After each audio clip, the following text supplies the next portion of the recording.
Y ya estamos aquí junto a Alicia Contreras en Conexión Global porque este 7 de octubre se cumple un segundo aniversario del ataque de Hamas que ha generado no solamente las 1.200 víctimas en Israel y los 250 secuestrados, sino que también es lo que provoca una respuesta que ya tiene 67.000 palestinos muertos.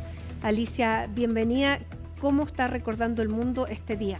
Así es, Mati, hay conmemoraciones alrededor del mundo respecto de esta guerra que ya lleva 2 años y, por supuesto, del ataque de Hamas del 7 de octubre de 2023 que dejó 1.200 israelíes muertos. Ahí vemos la conmemoración que están haciendo los familiares de los rehenes, aquellos que murieron, aquellos que volvieron y los que aún se mantienen en la Franja de Gaza. Son 48 que todavía permanecen ahí, se cree que 20 siguen vivos. Y los familiares entonces se reunieron para conmemorar este día, para llorar a las víctimas entonces después del ataque en la Franja de Gaza, desde la Franja de Gaza por parte de Hamas entonces en Israel, en la frontera entre ambos lugares. Tenemos un informe de José Levi que nos explica cómo están avanzando también las negociaciones para lograr este alto al fuego de acuerdo al plan que propuso Donald Trump. Escuchemos lo que dijo José Levi. Hace 2 años realmente cambió el Medio Oriente de forma totalmente imprevista. También para la inteligencia israelí es que miles de terroristas de Hamas entraron de forma casi simultánea al interior de Israel, a aldeas agrícolas, a un festival de música y, según dicen en Israel, habrían realizado abominaciones, realmente atrocidades, a veces indescriptibles, crímenes de guerra al violar en grupo y luego masacrar a las víctimas, incluso quemar familias enteras, el mutilar miembros. Todo esto en un salvajismo que eso sí es rechazado por Hamas, pero dicen en Israel que las cámaras GoPro que llevaban en las frentes muchos de los terroristas mostraron, incluso en directo a veces en las redes sociales, cuáles eran las atrocidades. Todo esto llevó a una ofensiva militar israelí a gran escala que, según afirman en el Ministerio de Salud palestino dependiente de Hamas, habría causado la muerte a más de 67.000 personas, también civiles. Todo esto cuando en el mundo hay quienes hablan de genocidio, en Israel lo rechazan rotundamente y afirman que la responsable ha sido Hamas por haber encontrado refugio en hospitales, en escuelas, en otros lugares civiles y no haber tenido ellos alternativa para intentar el poder luchar contra Hamas e impedir que pueda haber acciones así en el futuro. Lo que sí es que vemos que ahora hay una ofensiva diplomática importante que está dirigida por Donald Trump y se manifiesta en Egipto en negociaciones indirectas entre Israel y Hamas, donde vemos que Donald Trump se muestra especialmente optimista de que se pueda llegar a un acuerdo, inclusive ya en los próximos días, que permita la liberación de los cerca de 50 rehenes israelíes, una veintena de ellos con vida, también un alto el fuego, la llegada de ayuda humanitaria y todo tipo de medidas para estabilizar Gaza. Y todo esto cuando es de señalar que en los próximos días llegarán negociadores clave a Egipto y entonces será cuando aparentemente se podría alcanzar un principio de acuerdo. José Levi, CNN, Jerusalén. Bueno, ya lo decía José Levi, siguen entonces las negociaciones en Egipto, conversaciones indirectas entre distintas delegaciones entonces para implementar este alto al fuego. Hamas, por su parte, ya ha acordado liberar a los rehenes, sin embargo exige garantías de seguridad. Pero pasemos a revisar cuántos son los rehenes entonces que están en la Franja de Gaza y que con este acuerdo se pretende liberar. Son 48 los rehenes que actualmente están en la Franja de Gaza. Decimos siempre 48 porque hay un rehén que fue tomado antes de este ataque de 2023. Entonces, solo los que fueron capturados desde el 7 de octubre de 2023 se contabilizan 47. Se cree, no hay ningún tipo de confirmación, que 20 de ellos siguen vivos, pero que hay 27 que están muertos. Estos son los que quedan, pero en total, el 7 de octubre de 2023, y es la siguiente imagen entonces que podemos revisar, 204 rehenes fueron liberados, es decir, o recuperados más bien. 138 fueron liberados. Hubo un acuerdo un mes después de que comenzara esta guerra. 8 fueron rescatados por el ejército de Israel y 55 fueron recuperados sus cuerpos. También hay otros 3 rehenes que lograron escapar, pero que murieron a raíz de ataques de parte del ejército de Israel. Esto en total entonces da con los 251 rehenes que fueron capturados ese 7 de octubre de 2023 y que dio comienzo entonces a esta guerra en Gaza. ¿Y qué ha pasado en Gaza? Esas son las imágenes entonces que nos llegan de la franja de Gaza. Hay más de 67.000 muertos en estos 2 años de guerra y estas son algunas de las cifras que ha entregado el Ministerio de Salud de Gaza. En estos 2 años de guerra, 20.179 niños han muerto. Además, 1.000 niños menores de 1 año, es decir, guaguas, murieron en esta guerra con Israel. 420 guaguas nacieron y posteriormente murieron en estos 2 años de guerra. Al menos 58.000 niños han quedado huérfanos debido a estos ataques. 1.100 niños están amputados a raíz de estos ataques, reiteramos, de parte del ejército de Israel.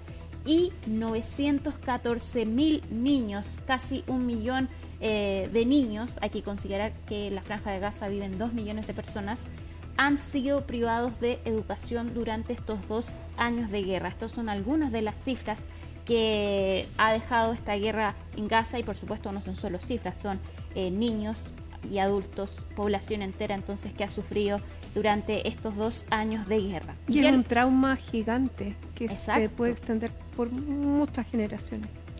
Y esto ocurre además mientras se realizan entonces estas negociaciones para lograr un alto al fuego en la franja de Gaza, pero jamás acá la milicia palestina está exigiendo garantías de seguridad, es decir, garantías entonces del retiro total de las tropas israelíes. Aceptan entonces liberar a los rehenes, aceptan entregar la franja de Gaza a un gobierno de tecnócratas, pero no aceptan un gobierno internacional entonces que se haga cargo de la franja de Gaza, y también entonces exigen garantías de seguridad y plazos para que se retire completamente el ejército de Israel de la franja de Gaza. Escuchemos lo que dijo el vocero de Hamas. La delegación del movimiento que participa en las actuales negociaciones en Egipto busca superar todos los obstáculos para alcanzar un acuerdo que satisfaga las aspiraciones de nuestro pueblo y de nuestro pueblo en Gaza, entre las que se destacan un alto al fuego permanente y completo, la retirada completa del ejército de ocupación de todas las áreas de la franja de Gaza, la entrada sin restricciones de ayuda humanitaria y de socorro, asegurar el retorno de los desplazados a sus zonas de residencia, el inicio inmediato del proceso de reconstrucción integral bajo la supervisación de un organismo nacional palestino de tecnócratas y la conclusión de un acuerdo justo de intercambio de prisioneros. Este miércoles se va a unir la delegación estadounidense a las conversaciones en Egipto y hoy se le preguntó a Donald Trump respecto de estas garantías de seguridad que exige Hamas. ¿Cómo entonces se les va a entregar estas garantías para que acepten este plan? Esto fue lo que respondió. La principal garantía es que, una vez que se concrete este acuerdo, si se concretan las negociaciones ahora mismo, haremos todo lo posible. Tenemos mucho poder y haremos todo lo posible para asegurarnos de que todos cumplan con el acuerdo. Seguimos ahora en Estados Unidos porque hay una polémica por la orden del presidente Donald Trump de desplegar las tropas de la Guardia Nacional en distintas ciudades. Chicago e Illinois demandaron a raíz de esta orden de Donald Trump. ¿Qué ha pasado? Lo vemos en el informe de María Santana. El envío de tropas de la Guardia Nacional a Chicago por parte del presidente Donald Trump ha sido calificada como ilegal y peligrosa por las autoridades locales. Miembros de la Guardia Nacional de Texas ya se dirigen hacia Illinois. Un avión militar despegó desde El Paso la noche del lunes con tropas y equipo antidisturbios, según fuentes de seguridad citadas por CNN. El gobernador de Texas, Greg Abbott, publicó una foto de soldados abordando el avión, mientras el director del FBI, Kash Patel, confirmó que estaría viajando a Chicago este martes. Pero el gobernador J.B. Pritzker y el alcalde de Chicago, Brandon Johnson, advierten que las tropas no tienen autoridad policial. Johnson pidió a una jueza federal que detenga el despliegue, argumentando que el presidente no cumplió con los requisitos legales para federalizar la Guardia Nacional. Desde la Casa Blanca, el presidente Trump defendió su decisión, asegurando que la medida busca restaurar el orden y proteger propiedades federales amenazadas por disturbios y protestas cerca de instalaciones de ICE. También insinuó que podría invocar la ley de insurrección para autorizar una respuesta más amplia en caso de resistencia local. Illinois y la ciudad de Chicago demandaron a la administración Trump por el despliegue, pero una jueza federal se negó a bloquear de inmediato el envío de estas tropas, pese a la petición urgente de los abogados del estado. La jueza April Perry reconoció estar muy preocupada por la falta de respuestas de un abogado del gobierno de Trump sobre los detalles de la operación, incluyendo en qué zonas del norte de Illinois aparecerán las tropas. Perry dio plazo hasta el martes para que la administración justifique por qué el despliegue no debería suspenderse. Mientras tanto, en Portland, Oregon, una jueza federal ya bloqueó un despliegue similar, mientras que las manifestaciones y los enfrentamientos entre los agentes federales y los manifestantes continúan. María Santana, Nueva York. Nos vamos ahora a Argentina, donde Javier Milei realizó un concierto que transformó básicamente en un acto de campaña. Ahí vemos a Javier Milei que utilizó la excusa de la presentación de su libro, La construcción del milagro, para realizar este concierto con su banda, realiza distintos covers y... ¿Nunca lo había hecho siendo presidente, Alicia? No, hasta ahora no. Y más aún se emite este concierto por la televisión pública, por el canal público de Argentina. Realiza este concierto que además tuvo la presencia de distintos ministros, de su hermana Karina Milei, y por supuesto la oposición rápidamente criticó este acto de Javier Milei, que de todas maneras parecía un acto de campaña y que, ojo, no hay que olvidar que hay elecciones legislativas a finales de octubre. De hecho, mira, veamos parte de lo que cantó Javier Milei.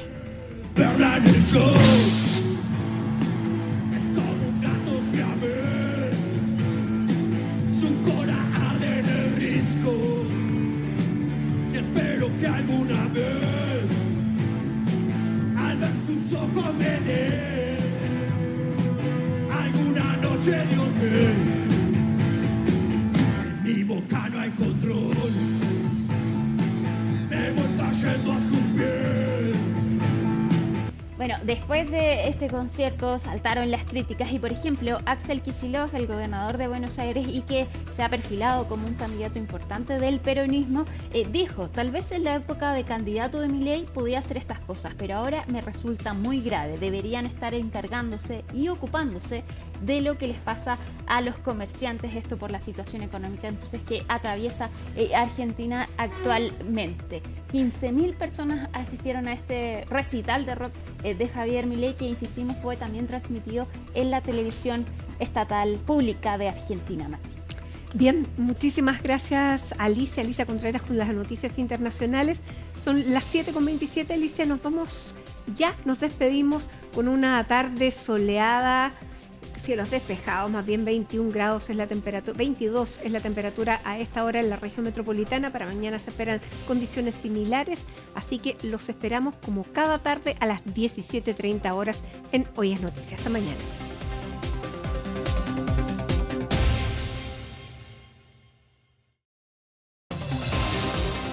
Seguro de Auto Consorcio.